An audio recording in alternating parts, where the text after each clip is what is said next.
Can I get a pound of the Medjool dates? I'm back here in St Albans where I grew up, and I'm spending time with my parents for Christmas. And one really great thing about St Albans that I wish I appreciated when I was growing up here is that they have an amazing fruit and vegetable market. And all this week in the run up to Christmas, they've got that fruit and vegetable market. So I went there today. I've got a food haul, and I'm going to just go through things and let you know what I got. And I think this was all for under a tenner.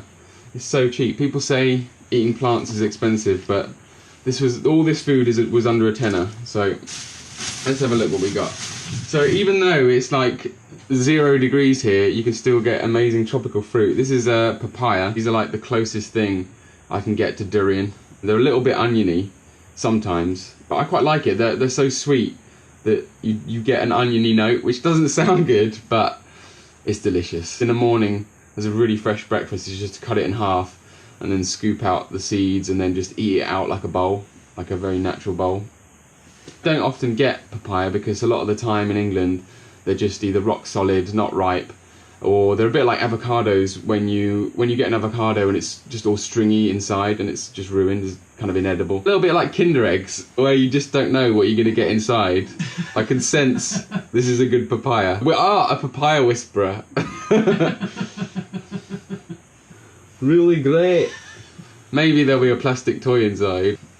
I got lots of bananas, and yeah, these are going to go in the airing cupboard so that they get spotty quicker. I'm getting banana anxiety because I don't know where my next spotted bananas are coming from.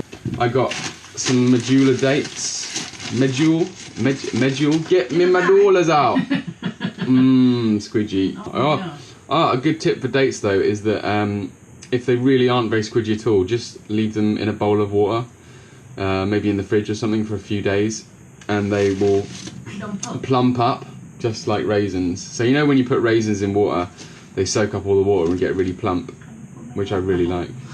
You put them in alcohol. My mum just said, can I put the dates in alcohol? What kind of example is she trying to set here?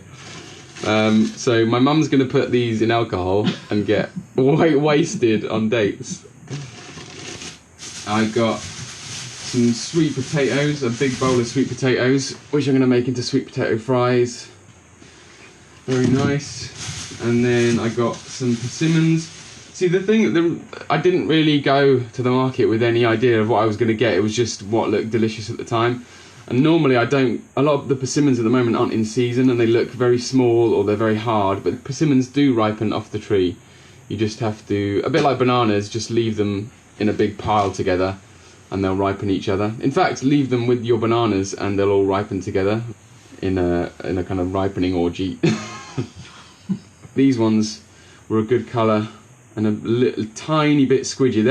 They don't like you squeezing the fruit on the stalls for obvious reasons, but I like to sort of sneak in there and give them a little squeeze. Good in smoothies as well, very really delicious.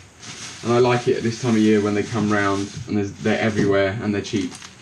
And then also I got some maca powder. There was a stall doing all kinds of whole food nuts and seeds and powders, and so I'm here in St Albans and I don't have all my normal, so I really like maca. You probably have seen some of my recipe videos where I make this smushed banana with blueberry toasted oats, and this on top of that tastes awesome. So I got some maca for my breakfast.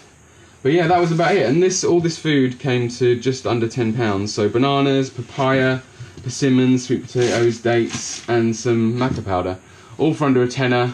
Very quick video showing some appreciation to St Albans market, to the market that when I was growing up I showed no appreciation to. I pretty much ignored, and I just wanted to give some love back to it because we're so lucky here in the UK that despite it being sub-zero temperatures and it being in the run up to Christmas, we still get amazing tropical fruit.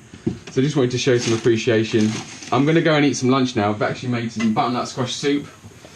Perfect for these cold days. Eat plants, and I'll see you in the next one.